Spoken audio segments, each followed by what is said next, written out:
Hello, hi guys! Magandang hapon sa inyo lahat. This is Jen from Asgari Channel, a faith healer o Zomatarder. So ngayong hapon natatagan natin na nagsabihin sa inyo ng ating mga gabay.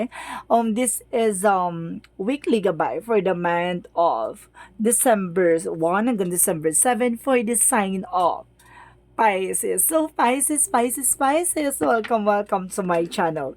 Ano kayang messages, advices, at frigates ang ating masasaga for today's video? Kanina naman kayang energy or kaganapan sa buhay ng mga Pisces ang ating mahagilap. So guys, this reading is a journey din lamang, hindi lahat makaka-resonate. Kunin lamang po makaka-relate sa inyo and comment down below kung kaninong energy ang ating nasagop. And of course, maraming salamat sa mga walang sampag support sa aking channel. Lalong-lalo na hindi nag-escape ng ads na way pagpalain po kayo ng Diyos at may kapal.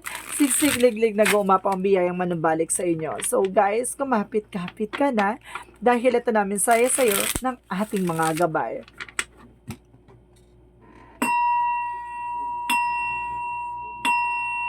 Angel Spirit, please give me information for the sign of Pisces. Ano ang pasabog-bulabog na mensahe para sa iyo mga kapatid na Pisces? There's a Knight of Pentacles. So there's an information na there's a secure and of course being practical, no? Pagdating sa finances.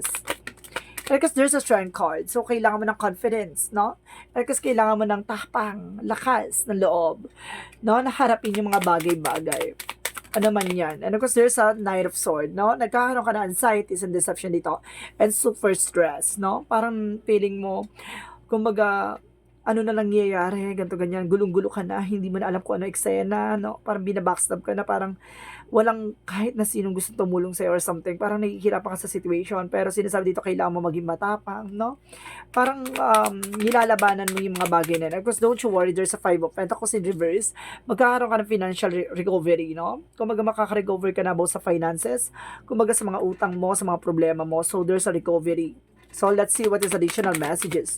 Because there's a Four of Pentacles na protect your power, protect your energy, no? Kailangan mo mag-budget kasi kadalasan kasi nagiging magastos or something, nagiging madami kang binabayaran or something bills, no? Because kailangan mo mag-budget. Ayusin mo itong pagiging, kumbaga, sa time management, di ba? Money management. So, ganon. There's a financial management na kailangan mong gabayan at kailangan mong maging balanse. And of course, sinasabi din dito, there's an Ace of Wands, there's a big new beginning coming in for you, no? Kumbaga, magsisimula na panibago ito because magkakaroon ka ng new ideas, no? And new plans. So, sinasabi sa'yo dito na magkakaroon ng spark or something idea talaga. Yung parang, there's an brilliant idea talaga may isip mo, no? Let's see what is the Nine of Pentacles. Because there's a 5 of Wands. So, ibig sabihin dito maraming competitor or maraming conflict dyan sa paligid mo. So, ibig sabihin, kailangan maging matalino, mag-focus ka sa ginagawa mo kasi may mga tao dyan na guguluhin ka at aalisin ka sa focus mo. No, kailangan relax. And of course, isa dito by the Hermit card, there's a soul enlightenment. Yung kinasabi, diba? Kumbaga, ang pagiging matapang kailangan nilulugar. Diba? Kumbaga, ang lion kasi napaka-silence niyan. So, or tiger, napaka-silence niyan. Hindi mo yan maririnig na biglang nag-iingay. No, ang bagal yan, mahinahon kumilos yan, pero grabe umatake. So, ganun yung sinasabi, diba? Maging ka, kasi there's an Hermit card na parang may apoy sa ibabaw. Na ito yung temper or something mainitin ng ulo or yung para desisyon na kailangan mong liwanagin yung isipan mo. Para nasa ganun, hindi ka nagkakamali at hindi ka nagkakaroon ng regret sa huli. So, let's see what is the Knight of Swords. And of course, there's Nine of Cups. There's an offer, no? There's an apology or something, offer, an email or messages na matatanggap, no? Kumbaga, may mga bagay na matatanggap ka ditong offer. So, this is the opportunity na kailangan mong maging wise at kailangan maging matalino sa pagdedesisyon. And of course, there's a judgment that there's a wake-up call na parang, madala ka na, nagkaroon ka na ng ganong eksena, no? Nagipit ka na, nagkaroon ka ng mga utang dahil sa ganyan. So, kailangan maging matalino ka na this time. No, wag mo nang gawin ulit yung pattern na nangyari sa nakaraan mo or sa nangyari sa mga this past few weeks, no? Or this past few months. So, sinasabi sa'yo dito, kailangan matuto ka na, no? Maging matalino. Parang, this is the, caution or something, warning, no? For you na, hinay-hinay, ganon. There's a Four of Pentacles, let's see. There's a Six of Pentacles. So, sinasabi dito, magtutuloy-tuloy na about sa finances sa'yo, na magdadala sa'yo ng new beginning, no? So, let's see what is the tignan natin, ha?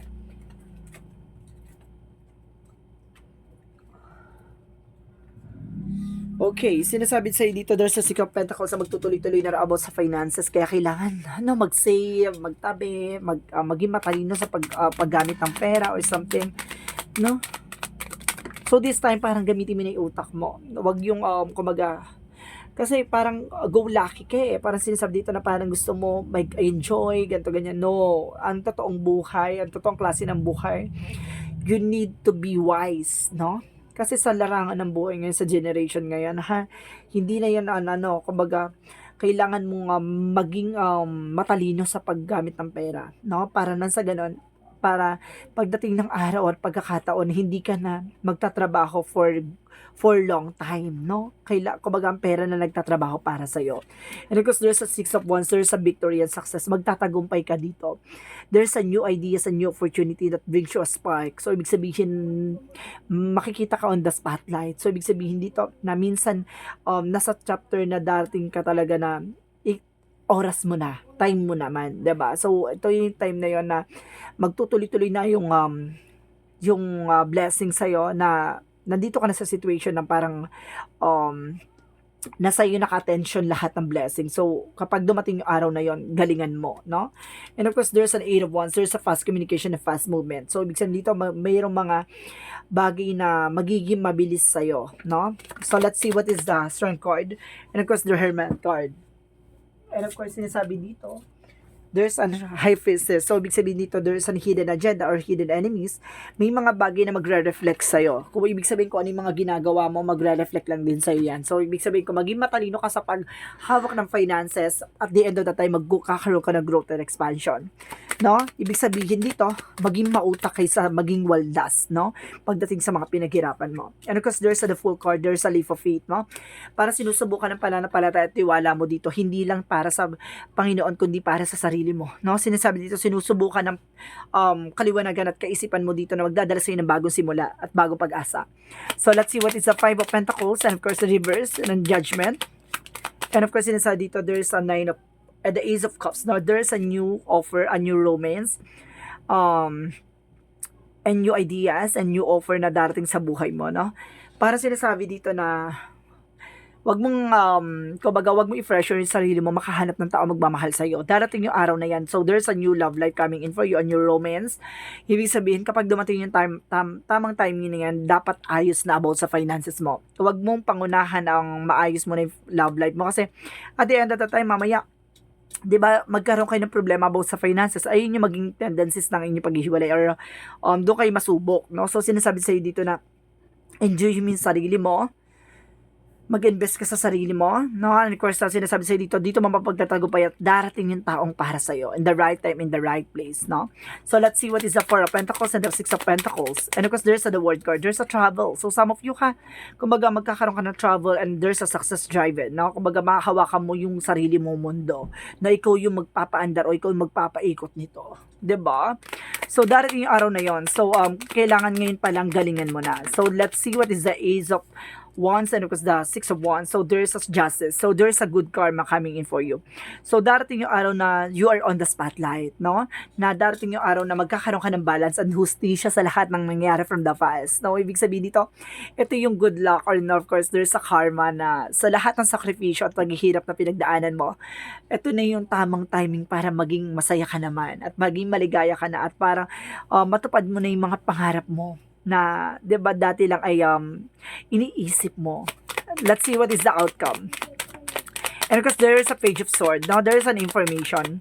An information magdadala sa inyo ng big money and a big opportunity. No, itong Ace of Pentacles na to, it's a material offer na magdadala sa inyo ng bagong bahay, bagong sasakyan, or bagong oportunidad, anumang uri yan ng material, no? Additional messages. And of course, sinasabi dito, there's a Five of Cups, there's a moving on. No? May mga bagay o panghihinayang na nangyari sa iyo. So, sinasabi sa'yo dito na kailangan mo mag-move on. And of course, there's a Devil card, no? Ito yung kailangan mong alisin. It's either a temptations or something, a toxicities, no? Ito yung kailangan mo i-cleansing. Why is the devil is here? Bakit lumabas sa outcome mo ang the devil? Gusto ko malaman, no? See? Ito yung nagbibigay the hangman ng blockages or something na ng pagbagal, no? Ng eksena. Kumbaga sinasabi dito na ito yung kailangan mong alisin. Kumbaga, bakit ang ganda ng reading mo, no? Bakit ang ganda ng eksena mo? Tapos bakit ka baligtaran? Kasi pala mayroon ditong pinaka-eksena nakatago, no? There's a devil energy na nagbibigay ng blockages or nagbibigay ng hadlang sa iyo. Kaya bakit hindi nagtutuloy-tuloy about sa finances or about sa love life? Kasi may taong pumipigil, no? Na para makuha mo yung bagay na yan. So, pinipigilan ka mahawakan yung opportunities, pinipigilan ka makuha yung opportunities na yan with the devil card. Ito yung kailangan mo i-release or kailangan mong basagin, no? There's a black magic involved or sumpa na nakabalot sa'yo, no? So, let's see. Gusto ko pang malaman, additional messages pa. There's a King of Swords, being wise and being intelligent. So, kailangan maging matalino ka, no? At maging practical ka sa lahat ng eksena na to. So, let's see what is the Love Oracle card. Let's see what is the Love Oracle card.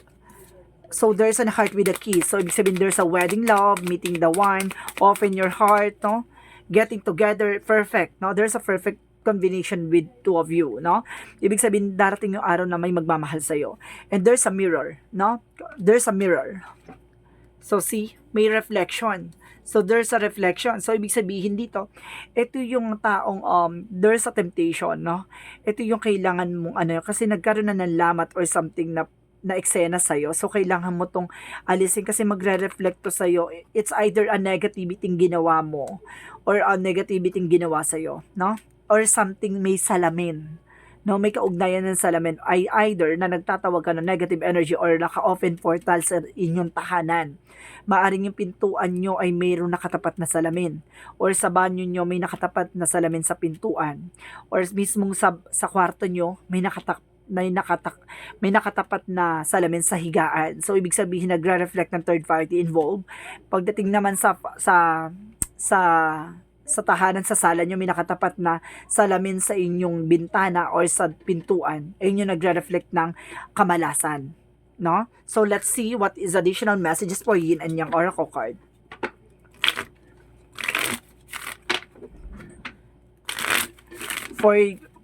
Let's see what is the Yin and Yang Oracle card. So, there's a detachment. So, kailangan mong pakawalan or kailangan mong humiwalay dun sa situation. And of course, there's a freedom. Now, magkaroon ng kalayaan. And of course, there's a opportunity is coming in for you.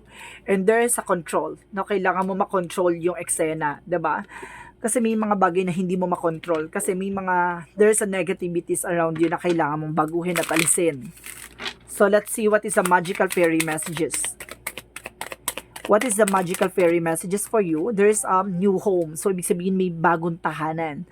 So, may bagong bahay talaga, no? There's a new home. Moving in is a step in the right direction for you. Ibig sabihin, bagong direction daw tong bahay na to. Na kailangan, ayos nyo na yung hagdanan. Kailangan hindi nakatapat sa pintuan. Kasi, magsusunod-sunod ng kamalasan sa'yo, no? Kailangan aware kayo yung pintuan nyo. Hindi nakatapat yung hagdanan. Palabas ang pera dyan. Either yung bintana nyo, kumbaga hindi dapat nakatapat ang hagdanan, labas ang pera dyan. Ganon din yung pintuan at bintana, no? Hindi dapat nakatapat yan. And of course, kailangan hindi rin nakatapat ang salamin sa pintuan or sa bintana. Kasi nagre-reflect yan ng kamalasan. So, let's see what is additional messages for Angel Spirit.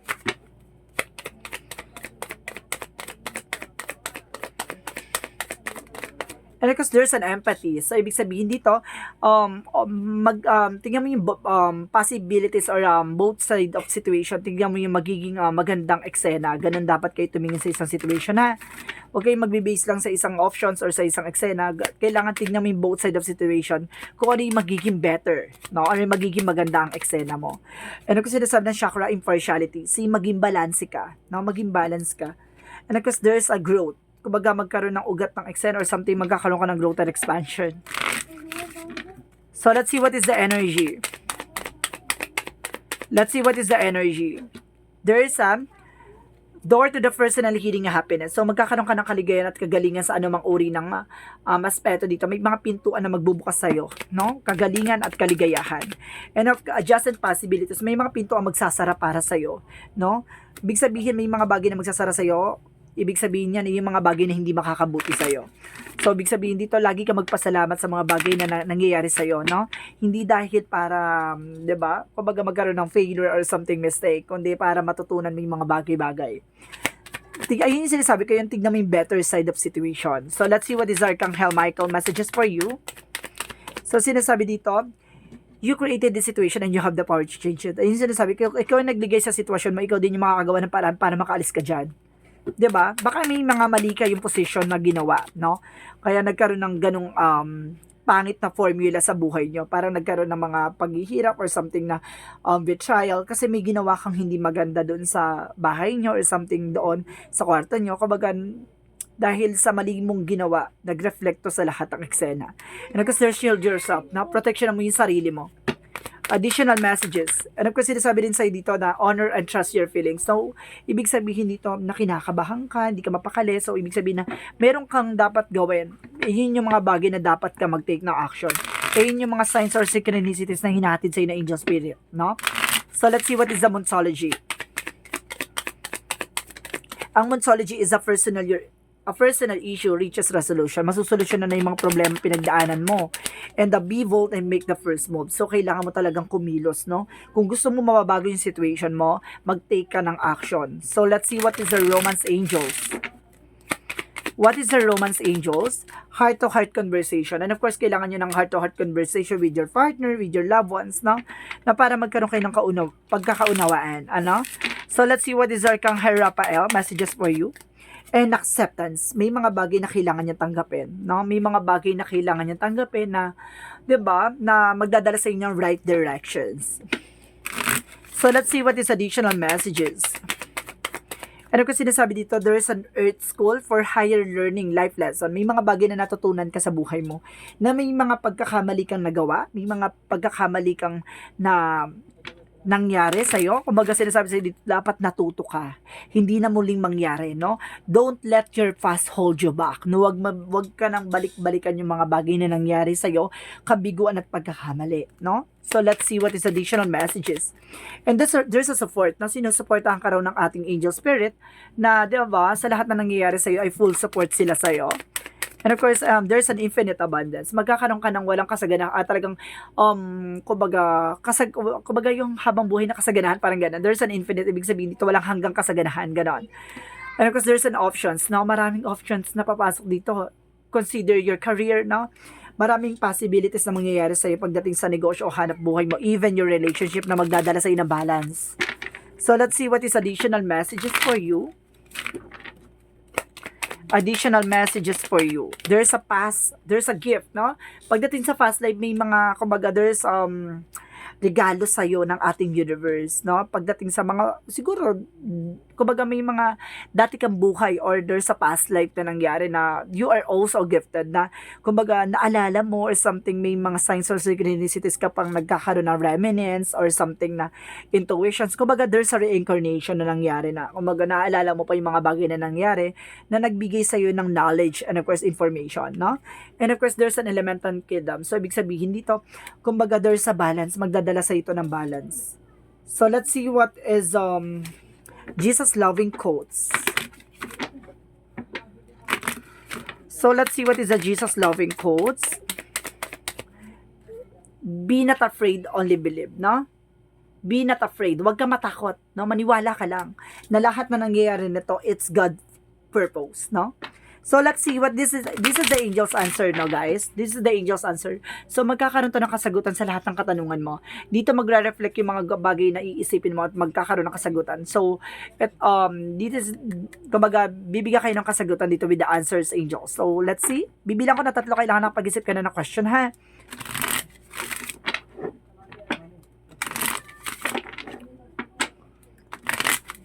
One.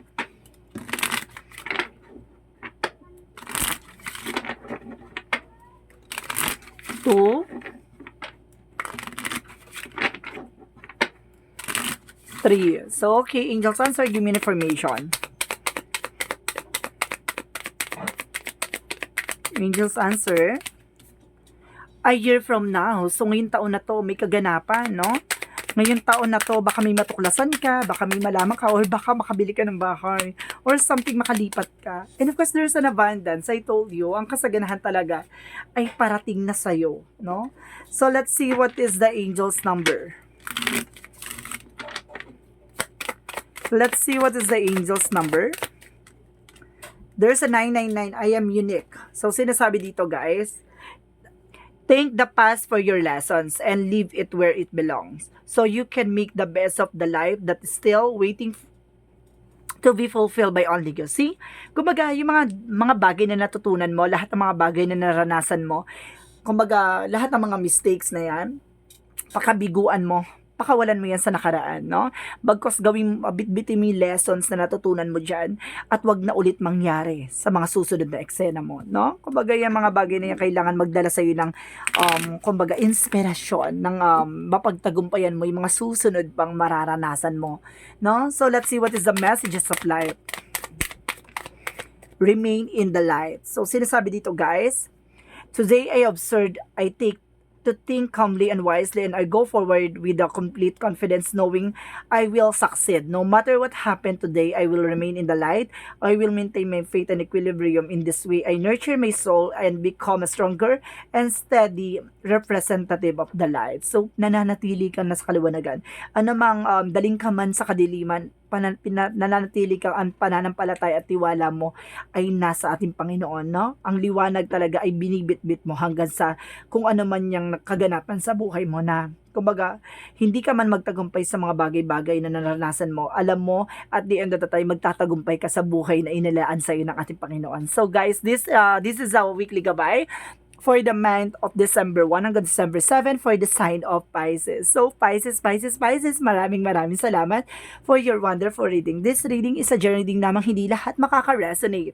Kunin lamang po makaka-relate sa inyo and comment down below kung kaninong energy ang ating nasagap. Maraming salamat sa mga walang sawang pag-support sa aking channel. Lalong-lalo na hindi nag-skip ng ads na may pagpalain po kayo ng Diyos at may kapasiksik liglig na gumawa po ng balik sa inyong biyaya. Maraming salamat po and see you in the next video. Bye-bye and babush.